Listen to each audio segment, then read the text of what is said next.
What's it goes is Dan or Johnny 12 is here in this episode number 10 of the Southampton career mode where we have to up our offer for Forster Kikaski at half for me to say. Also for Wallace to 300,000. I think both of those get accepted. Rowan Ince, that's our last bid of 300,000. We don't want offer any more because I personally don't think he's worth more than that. Because Brighton and Southampton are rivals, they're always going to ask for more money, and that's always going to drive their price up because they're rivals. You're not going to get them for their actual price. I'm paying a little bit more for Wallace than I wanted to, and for Forster for that matter. I wanted to pay around the 200,000 mark for them both. Ended up paying 300,000 for Wallace and 500,000 for Forster, which is big.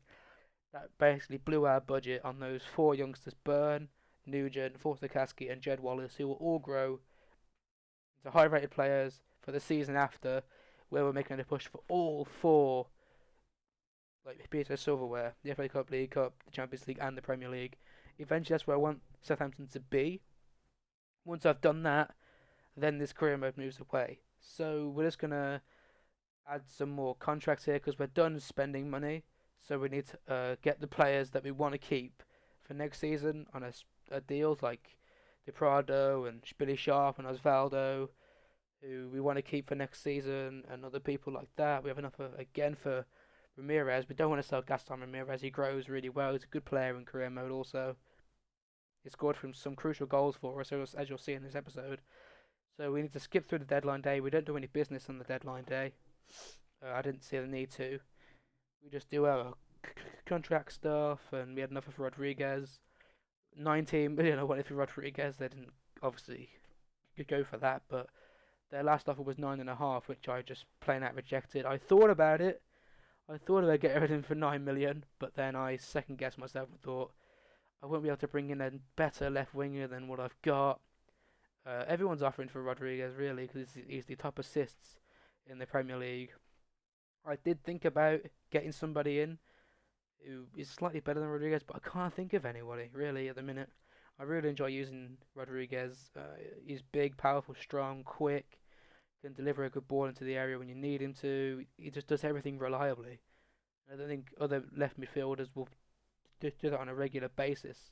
That's my worry when I bring in somebody. Will they be able to do it on a regular basis? That's why I brought in Eder, because I knew he was a horse of a striker and would deliver, and he has.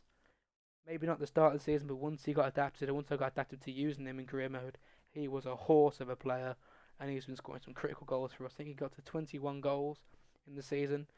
And there's other players like Lallana I know is a reliable player. That's why I'll be using him next season when things get tough in the Champions League.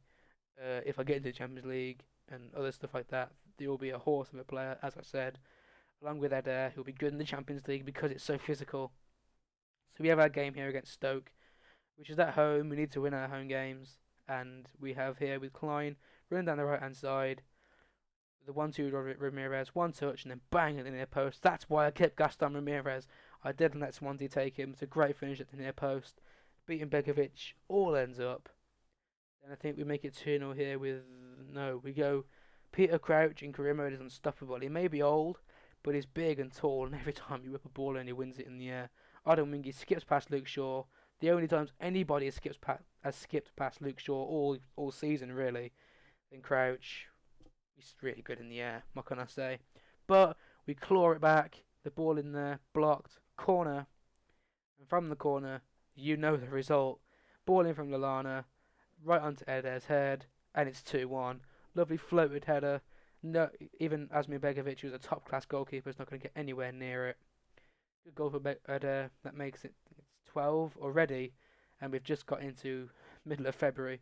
Luke Shaw delivering it for Benzia for his goal when he came off the bench to make it 3-1, and I think there's one more goal in this episode. Benzia was a bit of an unsung, no one's really noticed him since I bought him. He's a really good player.